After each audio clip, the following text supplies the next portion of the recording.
Hello everyone, welcome to a flipped classroom on the age of exploration, 1500 through 1800. This follows our study of the scientific revolution, the trial of Galileo, and before that the Reformation and the Renaissance. What I want to start off with is an essential question, as I did with our last unit of study.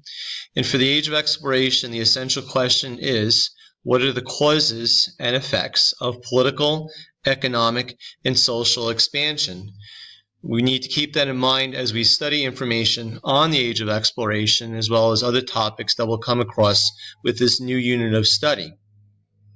Now, the first thing I want to point out to you under the heading European Exploration and Expansion is that for almost 1,000 years, most Europeans remained in their small region of the world. They really knew nothing outside of that region, whether they lived in Italy, France, or parts of Germany. This is all going to change between 1500 and 1800, primarily because of advances that are going to be made in sailing technology, as well as certain countries taking the lead, such as Portugal, Spain, and later on France and England. Now, the motives, causes for exploration, one was trade with Asia. And what we have here is that during the late 1200s, a man named Marco Polo, he's going to write an account of his experience in Asia with the Mongol ruler Kublai Khan. The name of his account will be The Travels. And what that's going to do, it's going to inspire Europeans to seek trade with the exotic East. Europeans were motivated and they were interested, in particular, in the spices of the East, which they used to preserve their food. This is before refrigeration, as well as put flavor to their food. In addition, in the 1300s, what we have is the conquest by the Ottoman Turks, which reduced the ability of Westerners to travel by land over parts of the Middle East into the East. People then spoke of gaining access to Asia by sea.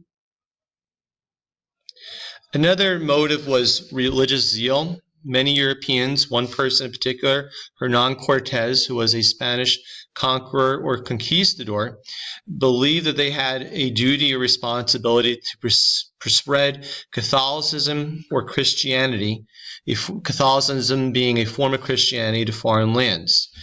Europeans also had high hopes of finding what was known as precious metals, what we think of as gold and silver.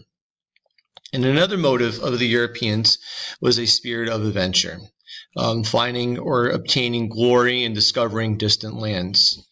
Now, the means and the causes of exploration, in particular science and technology, sailing technology, we'll talk about that in class after you take a brief quiz on information in this flipped classroom on the age of exploration, 1500 through 1800. So we'll be covering that in class. Now, what I'd like to talk to you about is Spain and Portugal. And the question is, how were Spain and Portugal able to take the lead in discovering new lands? One was through the influence of this man right here, Prince Henry, the navigator of Portugal, who never actually sailed on a ship. But what he did do is that he sponsored voyages of exploration on the west coast of Africa in the 1400s, which eventually becomes known as the Gold Coast of Africa.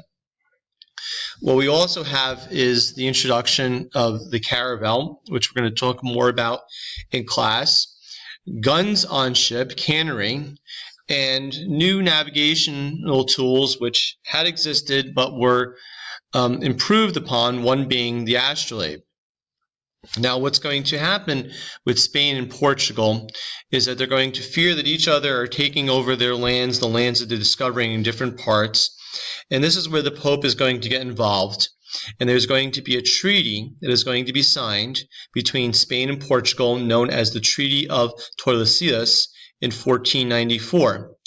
And it was an agreement to settle the rival claims of Spain and Portugal's for lands in the New World. And it was a line that ran north to south through the Atlantic Ocean, an imaginary line, and the easternmost part of South America. And this is the main point here.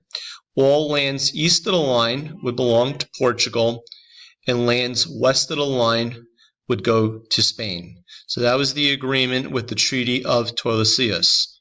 And again, if we look at a map here, again, all lands east are going to belong to Portugal, which is going to be the western or Gold Coast of Africa. Brazil will go to Portugal, and all lands west of the line will go to Spain. So Spain will claim lands in the Caribbean, in Mexico, and eventually Florida.